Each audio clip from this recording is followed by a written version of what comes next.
So, good morning mga kagaston. Another video for today. So, customer tayo si Sir. Ayan. Galing ng Bataan. So, ang problema ng motor niya, nagbabawas ng langis. So, ngayon, kailangan natin siyang i-repress. Bubuksan natin siya. So, may sinend kasing video sa picture sa akin si Sir. 1 week pa lang na pagka-change oil niya, pero yung langis niya wala man sa siguro nasa 500 ml lang, ganun. So, bago ang lahat, intro muna tayo.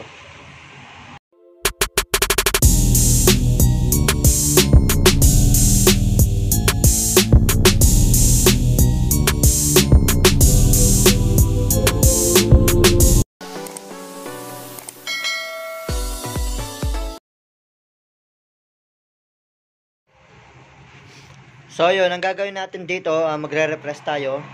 Kasi, chinek ko din yung kanyang pipe. Isa sa palatandaan pag may damage sa block, sa valve seal, piston ring, ayan.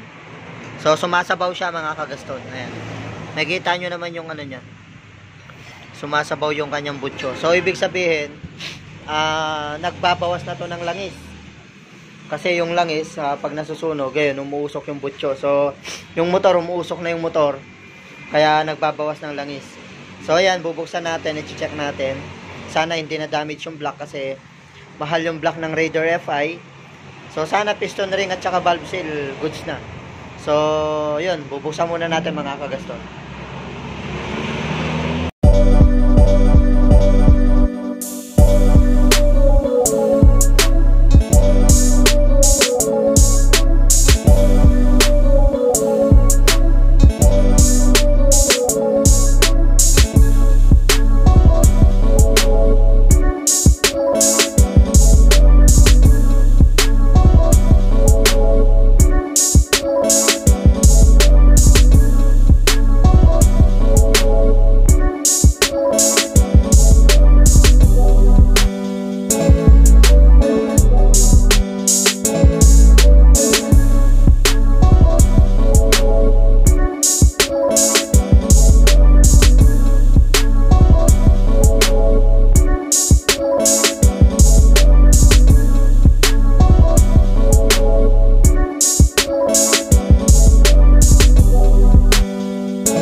So yun mga kagasto, na nabaklas na natin yung makina ni sir.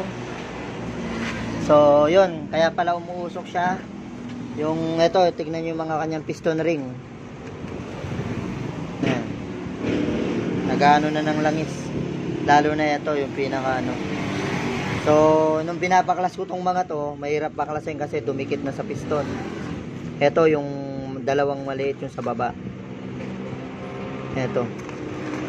Etong mga to, kaninang binabaklas ko, ang hirap baklasin kasi dumikit sa piston. Tapos yung kanyang piston pin, so meron siyang parang kanal na konti. Ayan. So nagiging cause din to ng ingay. Piston pin. Tapos yung kanyang ito, yung piston. So na-repress na to dati, pero nasa 2 years na rin yata mahigit. Tapos ang odo nito mga kagaston, 80,000 mahigit. So lagi ko sinasabi, depende sa paggamit kasi may mga customer tayo ang odo 140, 103k, 140k odo, yung mga nagagrab, pero hindi pa na-repress kasi okay pa naman. So ito yung kay sir, nagbabawas ng langis, tapos may usok, so kaya repress talaga yung kailangan. So kailangan natin dito palitan ng piston ring, syempre mga gasket, tapos yung black cam pala na sinasabi na issue. So sa Raider F5 po hindi siya kasama, nababanggit lang po yung issue na yon sa mga Raider carb. Pero para sa akin kasi, bilang mekaniko, as long as na inaalagaan mo yung motor mo, lalo na sa maintenance, sa langis, ganyan, para sa akin, kahit anong cam pa yan, magkaiba lang talaga ng cam yung old breed at saka sa mga bago. Pero para sa akin, kahit ano yung cam mo, kung white cam ba yan or black cam, basta maalaga ka sa change oil, maalaga ka sa motor, hindi ka pa bara-bara gumamit, walang nagiging issue yan. Kasi hindi naman lalagay ng Suzuki yung black cam na yon kung hindi siya okay sa motor. Kasi pinag-aralan ng engineering nila yan. So, ayun, yun lang yung konting ano lang natin, konting idea lang natin para sa mga naka-carb. Kasi puro black cam yung nakikita kong post sa mga groups na bubuksan nila, titignan kung okay, kung black yung cam, kapalitan. So, para sa akin, nasa pag-aalaga lang sa motor yan. Pero sa Raider carb lang nababanggit yun, pero sa F5 hindi. So, ayun mga kagaston, tuloy natin yung video mamaya kapag tapos na siya. So, gagawin natin dito, ayan, mag-aasinta rin tayo ng valve. So, lilinisin natin lahat yan. So, ayun mga kagaston, okay na yung motor ni sir, ayan. Medyo inabot na kami ng medyo madilim, ayan. So, may kasunod pa, buti na lang change oil lang yung kasunod. So, ang ginawa natin dito, ang issue kasi, nagbabawas siya ng langis. Tapos medyo nagsasabaw na yung kanyang pipe. So nagpalit tayo ng piston ring kasi yung block niya okay pa naman. Nagpalit din tayo ng valve seal. Tapos mga gasket, sabay change oil and coolant. So nag-repress tayo. So sabay asinta barbell na rin para all goods. So ngayon yan, okay na yung motor ni sir. So hanggang dito na lang yung video natin. Salamat sa lahat ng sumusuporta. Bukas subukan nating mag-live ulit sa mga may mga katanungan. Lagi lang po kayong mag-abang sa ating mga live.